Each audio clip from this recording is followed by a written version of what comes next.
Setia 92,3 Bromo FM bersama Veronica di pagi hari ini ya, yang akan menemani kalian semua spesial dalam gelaran Bromo Pagi hari ini, yaitu podcast dengan tema implementasi peluang kerja yang setara bagi penyandang disabilitas melalui Unit Layanan Disabilitas Ketenagakerjaan atau ULDK, bagian dari upaya mendorong tersedianya pada disabilitas. Wah, hari ini saya tidak sendirian ya, di mana hari ini ditemani oleh para narasumber yang sudah meluangkan waktunya nih untuk hadir dan juga menemani pendengar setia di rumah ya, ataupun dimanapun kalian berada. Oke, hari ini sebelum kita memulai tentunya perlu mengenal narasumber terlebih dahulu ya. Mungkin boleh nih Bapak atau Ibu untuk memperkenalkan diri terlebih dahulu dan menyapa para pendengar setia 92,3 Bromo FM. Mungkin bisa dimulai dari Ibu dulu. Oke. Assalamualaikum warahmatullahi wabarakatuh. Selamat pagi para pendengar setia Bromo FM 92,3 FM. Saya Dr. Mia. Hari ini saya diundang sebagai pembina Pertuni sekaligus sebagai Direktur Rumah Sakit Rizani Kaitan. Terima kasih. Oke, bagaimana siap barusan sudah ada yang menyapa kita ya, yaitu dari Dr. Mia. Ya. Oke, mungkin bisa dilanjut lagi nih. Selamat pagi pendengar setia Bromo FM 92,3. Saya Ansori, Ketua DPC Pertuni Kabupaten Probolinggo. Selamat pagi para pendengar setia 92,3 FM Bromo FM. Perkenalkan, saya Ariski Benakusuma, anggota dari Persatuan Tunanetra Pertuni Kabupaten Probolinggo sebagai tim pelaksana kegiatan. Oke, pendengar setia di sini sudah hadir ya di tengah-tengah kita 3 narasumber nih yang tentunya sangat hebat sekali. Oke, dan dari tema yang sudah disebutkan sebelumnya ya, kita akan meninjau dan juga mengenal lebih jauh nih seputar Rumah Sakit Rizani terlebih dahulu ya. Di mana gambaran umumnya bahwasanya pandangan karyawan non-disabilitas itu penting untuk mengevaluasi sejauh mana nih perusahaan yang telah menerapkan inklusi tenaga kerja. Nah, perspektif mereka dapat membantu memahami dampak kebijakan ini terhadap lingkungan kerja. Di sini V juga sudah menyiapkan beberapa pertanyaan ya untuk untuk Dr. Mia terlebih dahulu nih. Oke, kira-kira bagaimana nih cara Rumah Sakit Rizani untuk mendukung tenaga kerja disabilitas? Mungkin bisa dijawab Ibu. Terima kasih Mbak Feni, pertanyaannya luar biasa ya. Jadi kami Rumah Sakit Rizani berada di wilayah timur ya, ujung timur Kabupaten Probolinggo. Tentunya memberikan support penuh ya, memberikan dukungan terkait program inklusi ya, baik dari sisi karyawan ataupun juga dari sisi pengunjung disabilitas. Program-program yang kami canangkan adalah memberikan untuk pengunjung memberikan prioritas utama ya bagi pengunjung dalam sisi antrian begitu ya, dan juga akses kursi roda, dan juga untuk mendukung program tersebut kepada karyawan kami untuk menyamakan mindset bahwasanya program inklusi itu memang harus kita tegakkan ya. Kami memberikan pelatihan secara langsung juga, Mas Rizky kemarin juga terlibat ya dalam pelatihan in-house training di Rumah Sakit Rizani untuk karyawan-karyawan kami gitu ya.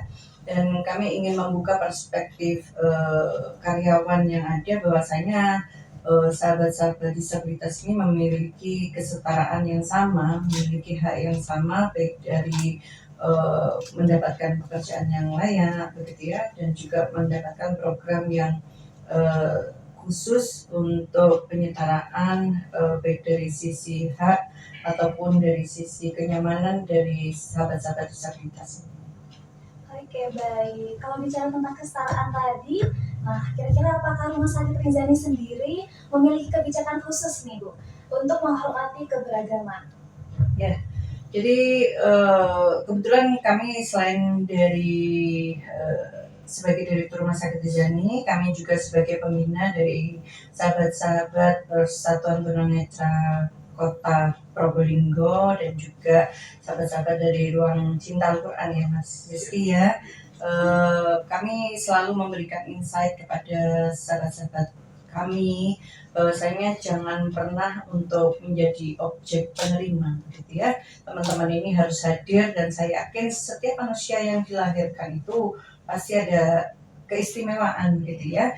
Jadi kami selalu mendorong, mengupayakan sahabat-sahabat ini untuk menggali apa potensi yang lekat di setiap individu ini, sehingga Rumah Sakit Rizani related dengan program ini kami melibatkan sahabat-sahabat Persatuan Tunanetra. Kita tuangkan dalam bentuk kerjasama untuk memberikan layanan kepada pasien-pasien kami dalam bentuk pojok konsultasi kesehatan kesehatan indera begitu ya, untuk memberikan dukungan psikologis kepada pasien-pasien yang memang sudah end stage ya, artinya sudah tidak bisa diberikan terapi secara medis begitu ya. Dan teman-teman Pertuni ini membuktikan bahwa hidupnya bisa dilakukan secara mandiri begitu ya, asal memang mendapatkan support system dari lingkungan sekitar, khususnya keluarga, untuk mempersiapkan manusia-manusia yang memang lebih berdaya ke depan. Oke, siap. Artinya di rumah sakit sendiri juga tidak membeda-bedakan ya Bu ya, antara yang disabilitas dan juga yang biasa gitu ya. Oke, di sini saya juga ada tambahan pertanyaan ya untuk dokternya sendiri. Nah, kira-kira bagaimana nih Rumah Sakit Rinjani menerapkan aturan pemerintah untuk menyediakan tenaga kerja bagi disabilitas sendiri? Kita mencoba menyesuaikan dengan aturan regulasi 2% ya dari total karyawan kami. Jadi insya Allah ini kami penuhi begitu ya, apalagi ditambah dengan MOU kerjasama dengan sahabat-sahabat Pertuni. Tentunya sahabat-sahabat disabilitas kehadiran di tengah-tengah kami memberikan insight atau kekuatan motivasi tersendiri ya, artinya dengan melihat sesuatu kekurangan tetapi mereka mampu untuk memberikan sesuatu hal yang positif, dampak positif bagi lingkungan kerja kami. Tentunya semangat dari sahabat-sahabat Pertuni, sahabat-sahabat disabilitas yang lain ini memberikan motivasi tersendiri yang pertama. Yang kedua juga berdampak bagi para keluarga ataupun pasien ya, yang sudah diberikan layanan secara langsung dalam pojok konsultasi psikologis oleh sahabat-sahabat Pertuni ini, tentunya memberikan dampak positif bahwasanya memang sesuatu hal yang menurut seorang dokter itu secara medis sudah tidak bisa diberikan terapi begitu ya, tetapi sahabat Pertuni ini memberikan sentuhan baru ya, dukungan psikologis sehingga keluarga dan pasien itu tidak patah semangat gitu ya. Jadi insya Allah memberikan warna yang lain yang jauh lebih positif, yang dampaknya luar biasa bagi karyawan kami, bagi pengunjung dan juga bagi pasien itu sendiri. Di sini pertanyaan terakhir nih dokter ya. Kira-kira bagaimana perusahaan dalam mengedukasi karyawan tentang pentingnya inklusi tadi? Jadi sejatinya Mbak Feni ya, kita itu pasti akan menuai ya, itu sudah sunatullah, dan mungkin pada satu titik kita kemampuan organ tubuh kita pasti pada usia senja akan menurun. Sejatinya kita mempersiapkan segala sesuatunya yang terbaik untuk sahabat-sahabat disabilitas, pengunjung ataupun karyawan, sejatinya itu mempersiapkan untuk masa depan kita semuanya begitu ya. Jadi itu penguatan yang selalu kami berikan kepada karyawan kami, itu yang pertama. Yang kedua, program realnya ya kita melakukan in-house training dengan mendatangkan baik dari tunarungu, tunadaksa, tunawicara begitu ya, untuk memberikan pelatihan agar nantinya ketika ada pengunjung disabilitas ataupun karyawan disabilitas, mereka mampu untuk berkolaborasi dengan baik, mampu memberikan layanan yang terbaik tanpa memandang latar belakang apapun. Gitu. Oke, berarti Rumah Sakit Rizani ini sangat benar-benar memberikan pengaruh yang positif juga ya terhadap para semua masyarakat, terutama masyarakat Probolinggo. Oke, terima kasih untuk dokternya atas penjelasannya ya. Terima kasih kembali. Baik benar setia, selanjutnya kita akan menyapa nih dari Pertuni ya, yaitu ada Bapak Ansori, di mana Pak Ansori ini selaku Ketua Pertuni Kabupaten Probolinggo. Oke, untuk Bapak Ansori di sini Faye sudah menyiapkan beberapa pertanyaan ya. Oke, yang pertama gimana nih peran Pertuni dalam pembentukan ULDK sendiri?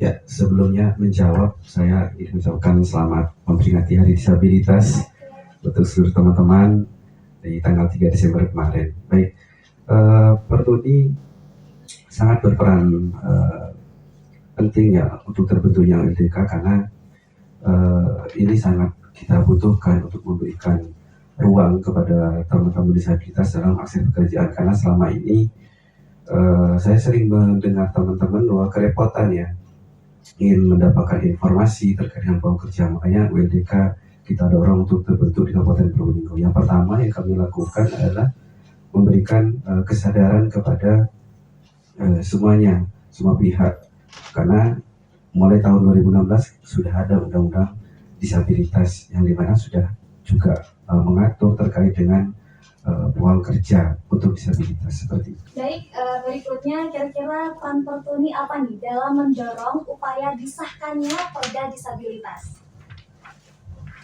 Ya, Perda Disabilitas ini kan sangat kita butuhkan sebagai regulasi payung hukum, di mana ini sebenarnya diawali dari usulan pokok Perda pada tahun 2023 untuk adanya Perda Disabilitas. Dari itu kami sudah melakukan kegiatan seperti advokasi dengan pemerintah dan DPRD. Alhamdulillah per Desember ini menurut kabar yang kami ketahui itu sudah dibahas oleh eksekutif dan legislatif. Yang mudah-mudahan seperti janji Bapak Ketua DPRD bahwa Desember ini Perda Disabilitas menjadi kado untuk peringatan Hari Disabilitas Nasional, seperti itu. Oke, kira-kira apa nih Pak harapan dari Pertuni jika Perda Disabilitas ini disahkan? Ya jelas setelah Perda ini disahkan, kami mengharap kesediaan fasilitas publik, kemudian mengakses baik itu di pendidikan, pekerjaan maupun juga di kesehatan itu bisa didapatkan oleh teman-teman disabilitas. Tidak ada lagi yang namanya diskriminasi dan penolakan, karena walaupun di Kabupaten Probolinggo ini sudah deklarasi ya, sudah jauh-jauh dari kabupaten yang inklusi secara pendidikannya, tapi di lapangan tetap masih ada penolakan yang secara halus ya, anggapannya dari sekolah itu tetap menerima, tetapi ketika sudah masuk alasannya tidak ada tenaga pendidik seperti itu. Ini saya tidak langsung itu ditolak seperti itu. Itu yang kami harapkan setelah ada payung hukum ini teman-teman sudah bisa mendapatkan haknya, karena semua manusia itu kan pasti punya hak dan kewajibannya masing-masing seperti itu. Oke, jadi intinya Pertuni ini sangat memiliki peran ya, di mana peran sangat penting dalam pembentukan unit layanan disabilitas ketenagakerjaan tentunya. Ya, betul Mbak. Oke, terima kasih untuk Pak Ansori atas jawabannya. Oke, mungkin di sini ada tambahan lagi nih dari Pertuni ya, mungkin dari Pak Rizky, monggo dipersilakan. Ya, terima kasih pendengar setia 92,3 FM. Kebetulan kami di kegiatan ini kan disupport oleh pemerintah Australia dan pemerintah Indonesia, yaitu melalui program kemitraan Indonesia Australia di bidang infrastruktur. Jadi melalui program KIAT ini kami bersama kelompok disabilitas di Kabupaten Probolinggo, jadi tidak hanya Pertuni, ada sahabat kami dari PDKP, Persatuan Disabilitas Kabupaten Probolinggo, kemudian Kerkapin, Gerakan Kesejahteraan Tunarungu Kabupaten Probolinggo juga, dan sahabat-sahabat kami, mitra-mitra kami termasuk Rumah Sakit Rizani ini kami bergerak bersama untuk mencapai sebuah kesetaraan. Cita-cita kami ini kan bersama untuk mencapai sebuah kesetaraan. Tadi yang disampaikan oleh Dr. Mia, kami sudah tidak lagi menjadi objek pembangunan, artinya tidak hanya menerima manfaat, kami juga waktunya sudah menjadi subjek atau pelaku atau pemberi manfaat. Kami sudah bisa berkontribusi yang sebelumnya mungkin tidak terfikirkan. Teman-teman disabilitas ini bisa bergerak di infrastruktur melalui program KIAT dan GESIP. GESIP ini adalah program Gender Equality, Social Inclusive Infrastructure. Jadi memang program yang dibuat untuk mendorong kesetaraan bagi perempuan dan kelompok margin lainnya seperti disabilitas. Jadi kami di rangkaian-rangkaian kegiatan bersama tim pelaksana, jadi mengawali dari advokasi untuk adanya payung hukum yang tadi disampaikan oleh Bapak Ansori terkait dengan perda, penghormatan, perlindungan, dan pemenuhan hak disabilitas. Kemudian kami lanjutkan dengan pelatihan-pelatihan yang menunjang teman-teman ini bisa berdaya, mampu untuk mengakses peluang kerja di seluruh bidang, khususnya di infrastruktur. Dan beberapa kegiatan diantaranya kami menyelenggarakan kegiatan untuk pelatihan IT, kemudian pelatihan DED, Detail Engineering Design, kemudian juga ada pelatihan pembuatan marka dan rambu, serta kegiatan-kegiatan lain yang memang peran dari kelompok disabilitas sendiri itu menjadi muncul gitu, yang sebelumnya hanya di rumah, hanya menerima manfaat bantuan sosial. Nah sekarang kita dorong teman-teman ini untuk berani muncul di masyarakat.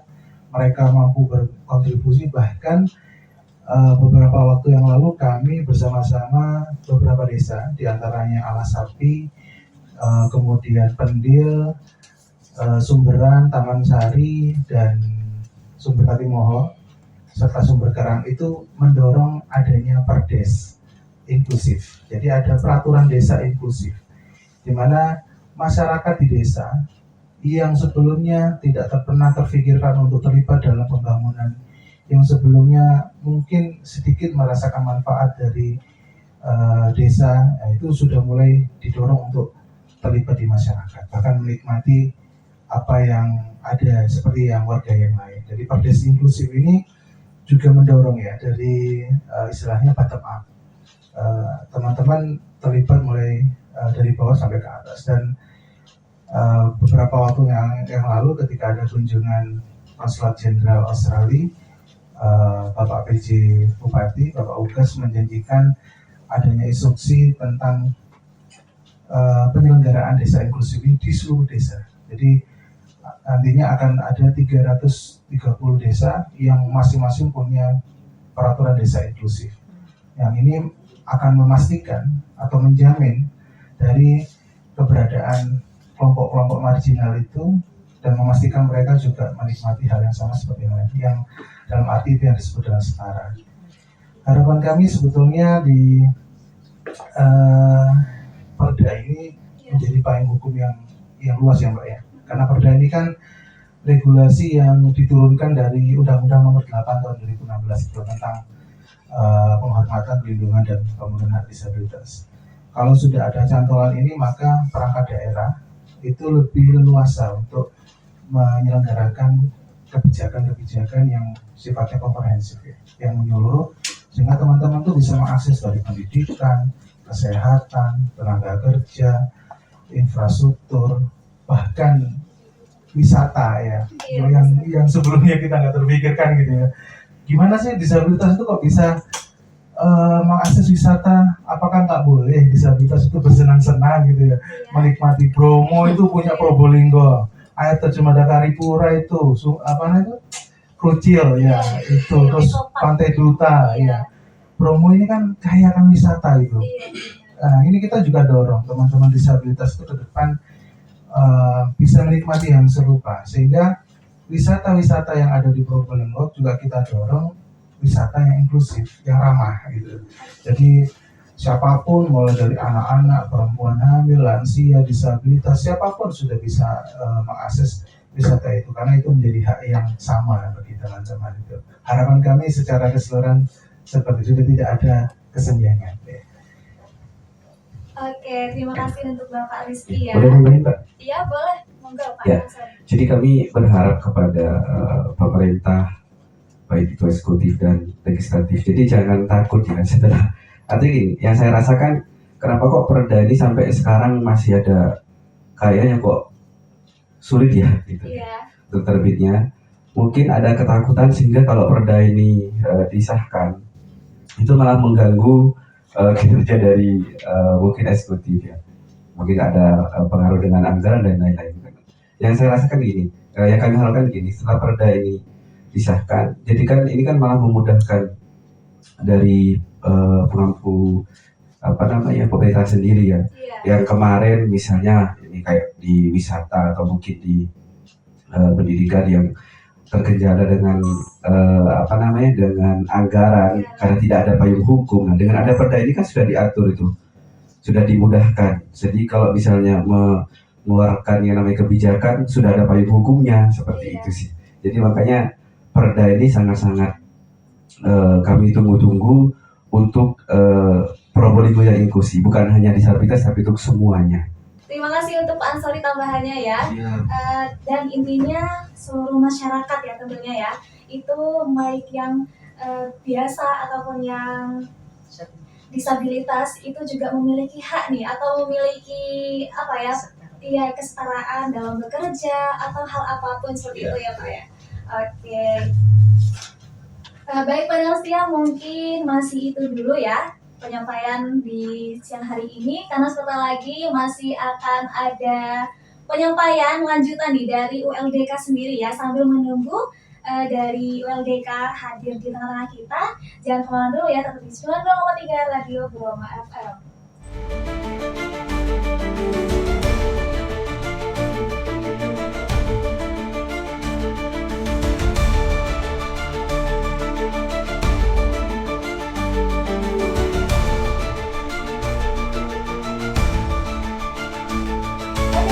Kembali lagi ya bersama Faith Veronica yang akan menemani kalian semua ya, tentunya masih dalam podcast nih, yaitu implementasi peluang kerja yang setara bagi penyandang disabilitas melalui Unit Layanan Disabilitas Ketenagakerjaan atau ULDK, bagian dari upaya mendorong tersedianya perda disabilitas. Oke, di tengah-tengah kita sudah hadir nih ya dari pihak ULDK. Mungkin sebelum itu bisa perkenalkan terlebih dahulu nih, dan bisa menyapa para pendengar setia 92,3 Broma FM Bapak. Selamat siang, nama saya Ahmad dari Dinas Tenaga Kerja Kabupaten Probolinggo yang khusus untuk mengurusi atau memfasilitasi ULDK. Baik, berikutnya mungkin Bapak. Oke, selamat siang para pendengar Broma FM 92,3. Perkenalkan nama saya juga Pak Mustain dari Dinas Tenaga Kerja Kabupaten Probolinggo, dan di sini kami juga akan menyampaikan beberapa hal yang berkaitan dengan ULDK. Baik, pendengar setia di sini sudah hadir ya di tengah-tengah kita, yaitu ada Bapak Ahmad dan juga Bapak Mustain nih yang sudah menemani kita semua di sini ya. Oke, baik. Nah, kalau tadi kita sudah mengenal lebih jauh nih tentang Rumah Sakit Rinzani dan juga Pertuni ya. Nah, selanjutnya kita mungkin langsung bisa mendapatkan penjelasan dari Bapak Ahmad terlebih dahulu nih mengenai ULDK sendiri. Mungkin bisa jelaskan terlebih dahulu ya Pak, apa sih peran dari ULDK untuk masyarakat ini seperti apa? Terima kasih ya. Baik. ULDK itu memang secara umum tidak dikhususkan, dalam artian ini yang membidangi untuk ULDK itu bidang-bidang PK yang saya sendiri ampu ini, tapi Dinas Tenaga Kerja. Jadi secara umum itu Dinas Tenaga Kerja. Di Dinas Tenaga Kerja itu ada beberapa bidang. Kalau memang ULDK itu atau teman-teman disabilitas itu membutuhkan pelatihan, yaitu ada di bidang sebelah yang ada di Dinas Tenaga Kerja, yaitu UBCater maupun UPT BLK. Kalau teman-teman ULDK yang sudah bekerja di perusahaan membutuhkan advokasi dan ada semacam permasalahan, konflik dan sebagainya tentang pekerjaan itu, nanti yang ngurusi itu ada di bidang sebelah juga, yaitu Ubin Saklar seperti itu. Di kita memang khusus memang dipilih oleh kepala dinas untuk mengurusi ULDK seperti itu. Makasih. Baik, terima kasih. Kalau boleh tahu apa nih Pak syarat jika ingin bergabung di ULDK sendiri? Syaratnya ya ULDK sendiri itu kan bisa ya, dalam hal ini kan pemerintah Dinas Tenaga Kerja itu yang ngurus ULDK nih. Terus kedua, maupun swasta bisa atau LSM ya. Syaratnya satu, ada beberapa, bukan satu, ada beberapa. Yang penting punya disabilitas. Ya, terus yang kedua mengikuti aturan-aturan gitu. Terus ada lagi bisa mengikuti pelatihan, akhirnya program-program kegiatan yang ada seperti itu. Oke, berarti syaratnya kurang lebihnya swasta maupun OPD ya Pak ya, itu harus memiliki disabilitas. Iya. Oke, Itu. baik. Berarti ULDK ini atas naungan pemerintah daerah, hanya di Disnaker atau untuk semua OPD? Secara khusus ULDK ini kan sudah dari nama itu kan unit layanan disabilitas ke tenaga kerja, Iya. khusus ke tenaga kerjaan seperti itu. Ini berupa SK. Ya, kita sudah punya SK, kita sudah susun bersama teman-teman Pertuni itu punya SK ULDK itu nomor 541 tanggal 28 November tahun 2023. Oke, berarti masih baru ya? Nah, ini khusus untuk yang ULDK-nya. Jadi yang buruh prior untuk tenaga kerjaan. Perda memang pada tahun kemarin itu ada inisiasi dewan yang bersamaan dengan wilayah adat, itu juga mau diinisiasi juga dewan. Mungkin sekarang ini khusus untuk perda disabilitas masih dalam proses. Baik. Ya, dikotok oleh dewan itu. Kalau di perda ini umum, Iya. OPD semuanya bisa masuk. Jadi kesehatan, Iya. sosial, dinas sosial, pendidikan juga masuk semuanya seperti itu. Jadi kalau yang ULDK khusus ketenaga kerjaan, seperti apa yang saya sampaikan tadi itu, seperti itu. Oke, baik, terima kasih Bapak. Kalau boleh tahu nih, mungkin bisa sedikit diceritakan terlebih dahulu ya, latar belakangnya dibentuknya ULDK ini bagaimana? Latar belakang pembentukan ULDK memang kebutuhan, ya memang kebutuhan ya, sesuai dengan amanah Undang-Undang 8 2016 itu, ya 19 itu. Terus yang kedua adalah karakter istilahnya inklusi, setara, siapapun bisa masuk itu ramah dan sebagainya, tidak ada perbedaan itu loh. Jadi baik dari segi penghasilan dan tadi yang diperda itu kan ya, dari segi pendidikan, sosial dan lain sebagainya seperti itu. Secara umum seperti itu, tidak ada perbedaan pekerjaan seperti itu. Baik, berbicara dengan pekerjaan ya. Ya. Mungkin di sini saya juga akan menanyakan lagi nih, sampai saat ini yang sudah direalisasi dari ULDK sendiri itu membentuk tenaga kerja disabilitas berbentuk seperti apa nih Pak? Dan apakah sudah dirasakan oleh masyarakat sendiri? Banyak insya Allah banyak apa yang dirasakan sendiri. Teman-teman disabilitas itu kalau ada sesuatu yang berkaitan dengan tenaga kerja itu mungkin nanti bisa datang ke dinas tenaga kerja, pasti seperti itu, butuh pelatihan untuk meningkatkan wawasan, meningkatkan skill yang memang ada hubungannya dengan tenaga kerja, itu bisa seperti itu. Data yang ada untuk dengan terbentuknya ULDK ini, kalau ada formasi di masing-masing perusahaan itu, kita tidak tidak bosan-bosan hati-hati. Iya. Mudah-mudahan tahun 2016 mengamanatkan 1% untuk teman-teman disabilitas. Ada 12 perusahaan yang sudah merekrut teman-teman disabilitas. Memang yang paling banyak itu Sampurna ya, ada 36. Terakhir Seko itu ada 7 seperti itu, dan banyak perusahaan-perusahaan lain itu ada 12 itu. Harapan saya memang nanti awal tahun kita tidak bosan-bosan memberikan edaran kepada seluruh perusahaan yang ada di Kabupaten Probolinggo ini.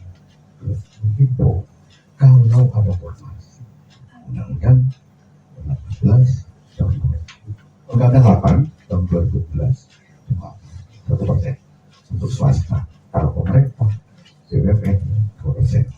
Untuk yang perekrutan barusan itu ada formasi untuk riset. Entah teman-teman apa sudah ada yang mendaftar masih di sini. Sebagian sudah ada yang mudah-mudahan aja ya. Itu 2%, Pak. 2%. Memang kan aturan amanahnya seperti itu. Baik, tadi juga sempat ada pernyataan ya dari Pak Rizky ya sama Bapak Ansari ya, bahwasanya itu sudah ada ini program yang di desa itu ya Pak ya, Perdes ya kalau nggak salah. Nah, Perdes gitu. Itu kalau boleh tahu sudah berjalan lebih lama atau gimana Pak?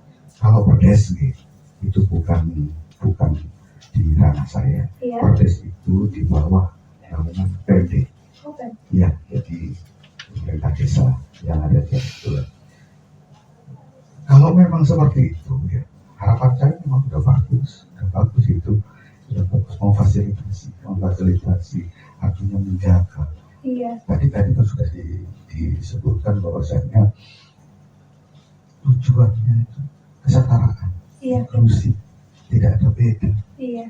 Baik itu pendidikan, pelatihan, kesehatan, apapun itu kuncinya di situ. Teman-teman di Snaker dengan adanya ULK ini selalu berkomunikasi dan selalu datang. Apakah nyaman kerja di sini? Apa sih yang kurang? Itu kan tugas ULK seperti itu. Oke. Baik Pak, mungkin di sini saya juga ada tambahan pertanyaan ya. Nah, kira-kira bagaimana nih ULDK bekerja sama dengan pemerintah atau perusahaan untuk mendukung tenaga kerja disabilitas?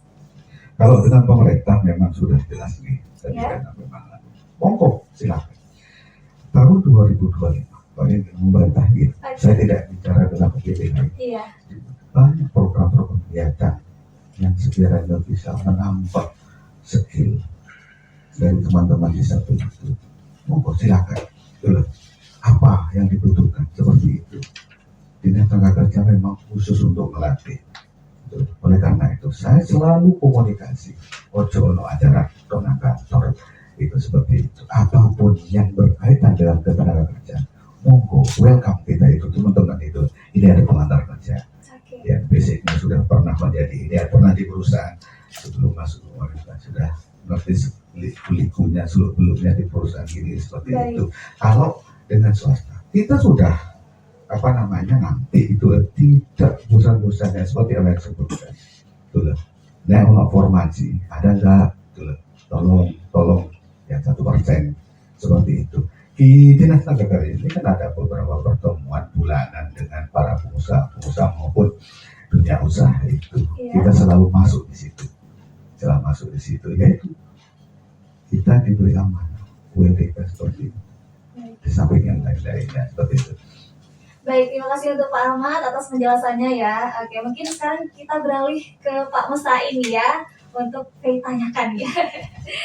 Nah, tadi kan menyinggung katanya Pak Musa juga sudah berpengalaman nih ya dari cerita. Mungkin bisa diceritakan nih Pak seperti apa pengalamannya? Itu memang latar belakang saya dari swasta sebelum login ke ASN ini. Iya. Jadi masih baru.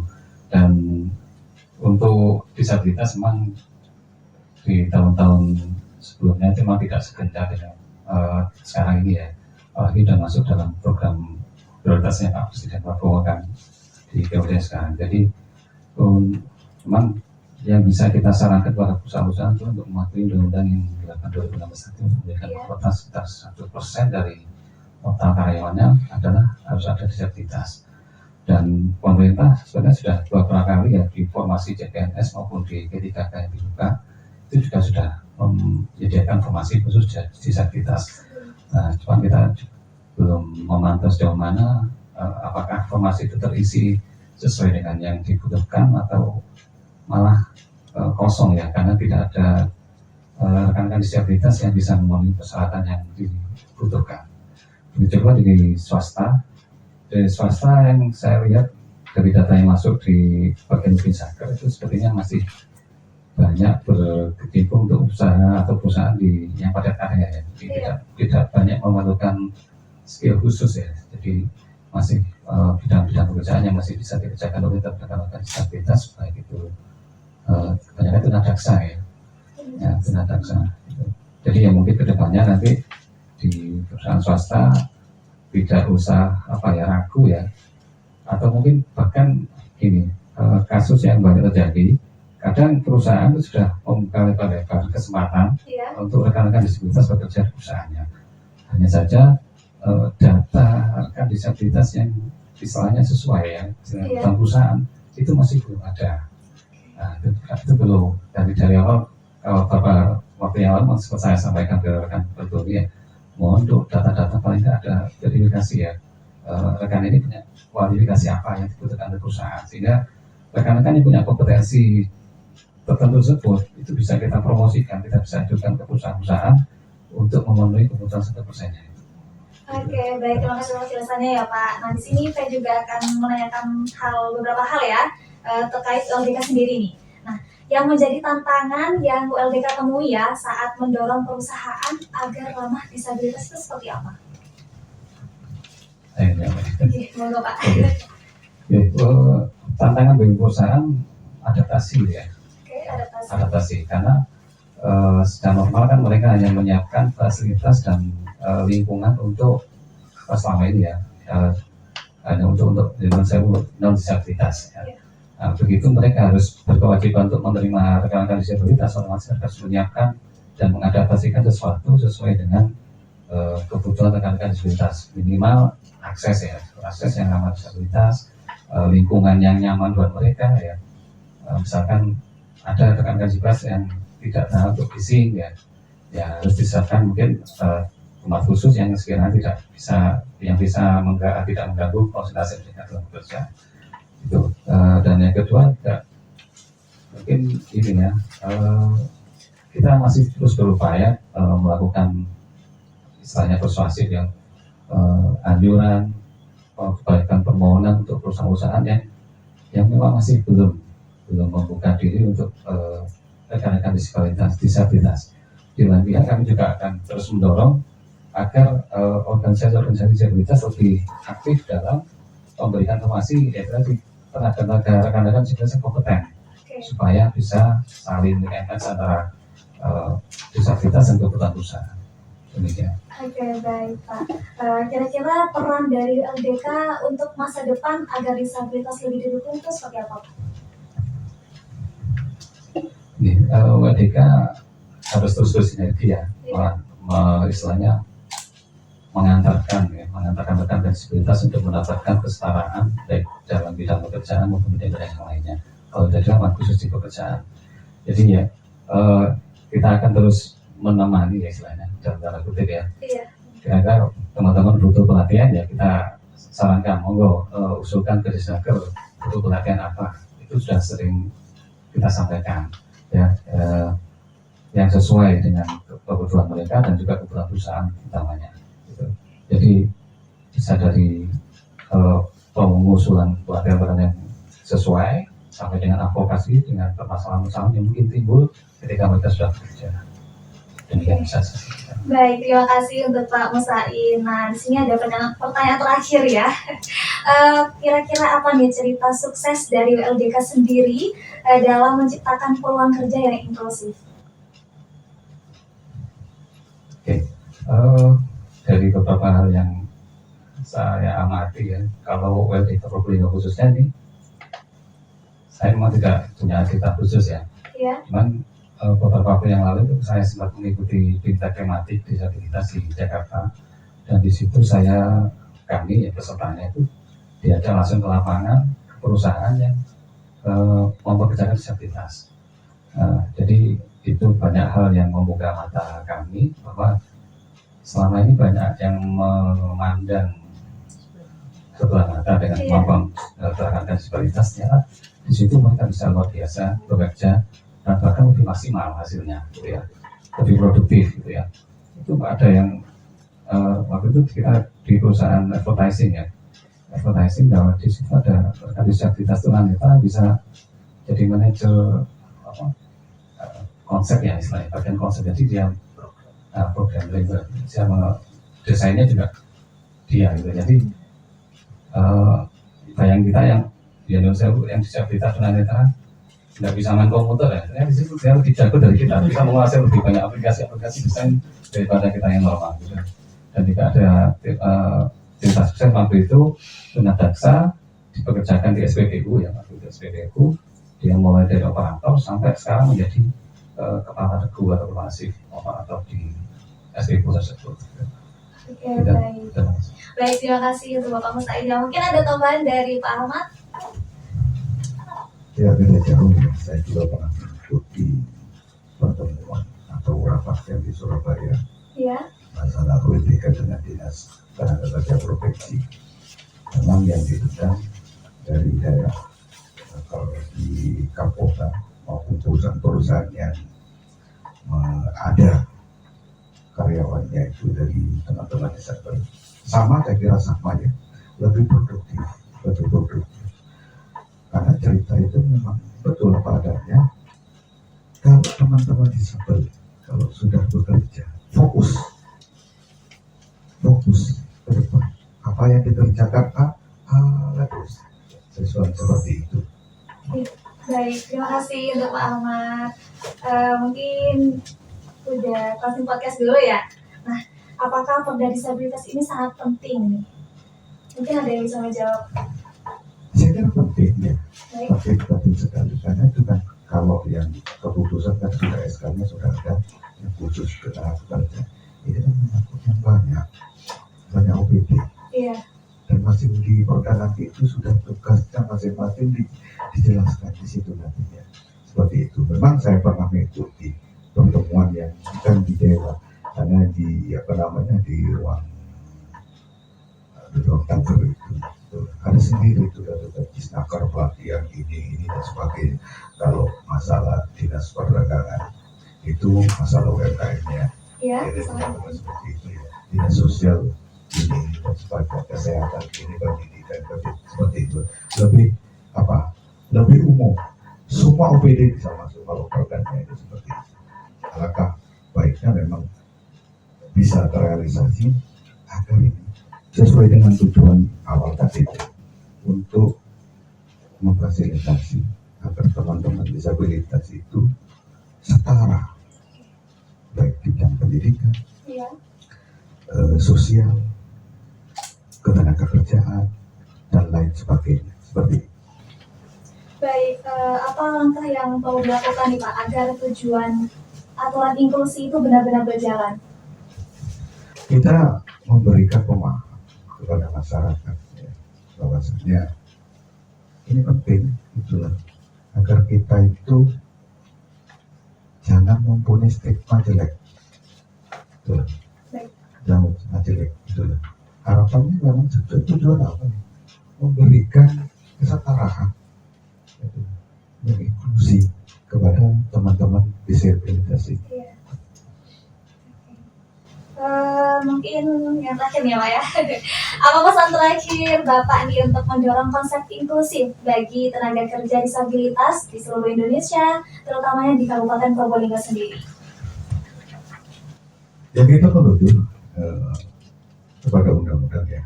Kita harus patuh pada Undang-Undang 8 2016 seperti itu ya. Terus yang kedua, kalau itu sudah kita tidak bosan-bosannya memberikan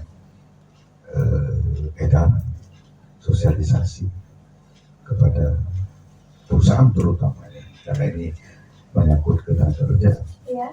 seperti itu.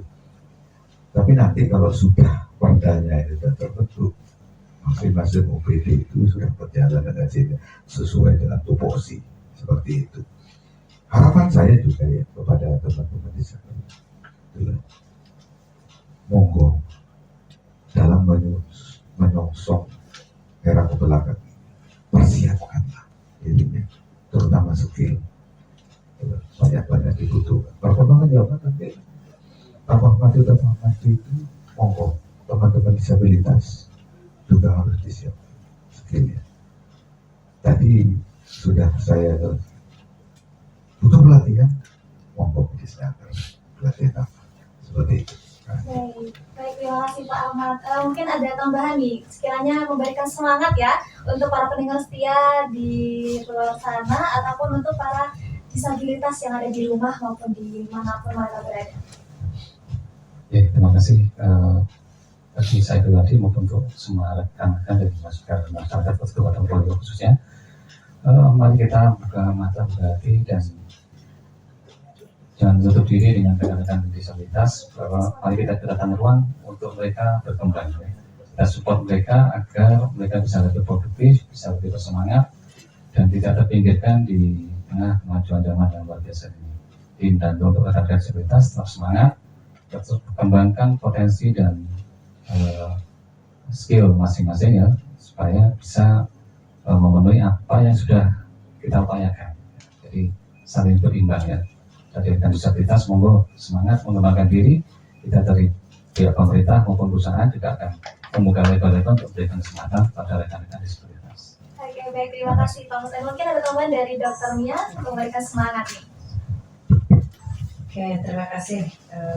Semoga sahabat-sahabat Pertuni khususnya dan juga sahabat-sahabat disabilitas yang lainnya bukan hanya menyemangati dirinya ya, yang jauh lebih utama selalu saya tekankan selalu memberikan inspirasi bagi manusia yang lainnya. Ya, sejatinya mereka itu inspirasi, memberikan inspirasi tersendiri bagi saya secara pribadi begitu ya.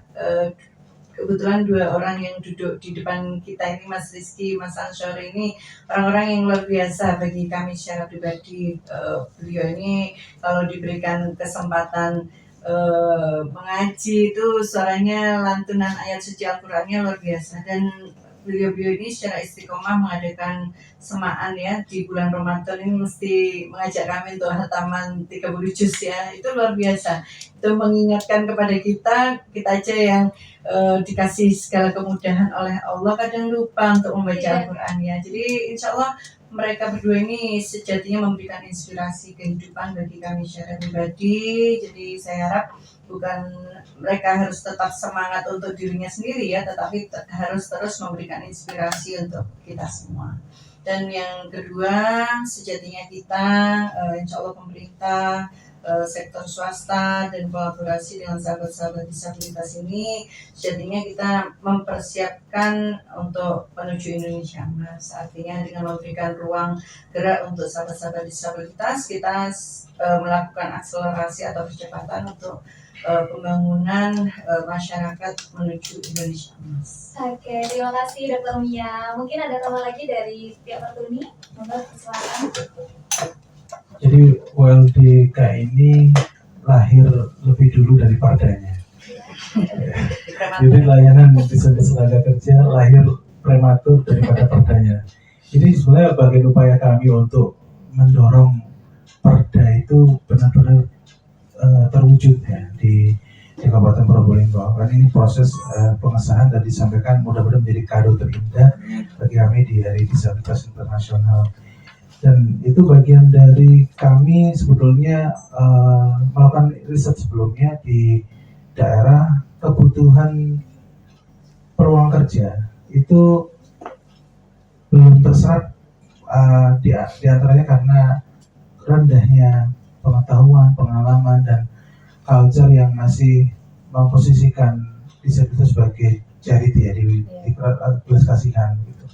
Maka kami bersama Gesit, bersama Kiat, bersama pemerintah Kabupaten Probolinggo juga mendorong lahirnya unit layanan disabilitas tenaga kerja ini.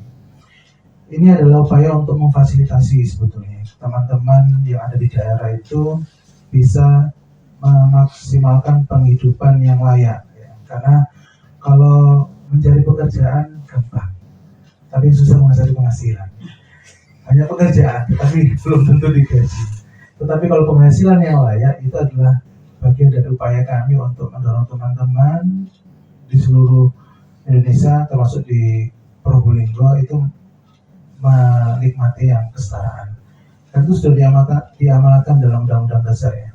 Setiap warga negara berhak mendapatkan pekerjaan yang layak, penghasilan yang layak. Kalau penghasilannya layak, insya Allah sejahtera. Nah itu tadi juga didukung dengan kehidupan spiritual. Maka kami bersama pemerintah, yaitu kami Pertuni, PDKP, kemudian Gergatin, berjejaring dengan pemerintah dan masyarakat serta swasta ini mendorong pemenuhan perlindungan dan penghormatan hak disabilitas itu.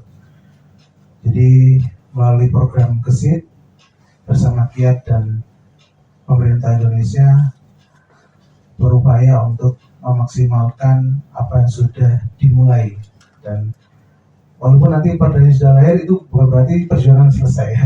Jadi harus ada implementasi. Itu pintu masuk yang tadi disampaikan oleh Pak Ahmad, pintu masuk dari OPD untuk benar-benar menerapkan kebijakan yang setara, kebijakan yang inklusif. Jadi sekali lagi kami dari kelompok disabilitas mewakili seluruhnya menyampaikan selamat Hari Disabilitas Internasional. Bersama kita bisa menuju Indonesia Emas. Disabilitas punya solidaritas, disabilitas melampaui batas. Terima kasih. Oke, terima kasih untuk Pak Rizky. Baik pendengar setia dan sudah berada di penghujung podcast ya, di mana sudah dipaparkan banyak sekali nih ilmu yang kita dapat ya, terutamanya untuk para disabilitas. Jadi untuk para disabilitas jangan pantang menyerah ya, tetap selalu semangat dan tunjukkan nih bakat apapun yang kalian miliki. Dan Welika juga siap ya untuk membantu ya Pak ya. Oke, baik pendengar setia sudah berada di menit ke-45 ya, pas pukul jam 10.00, Faye dan juga para narasumber harus pamit undur diri nih. Dan terima kasih. Wassalamualaikum warahmatullahi wabarakatuh.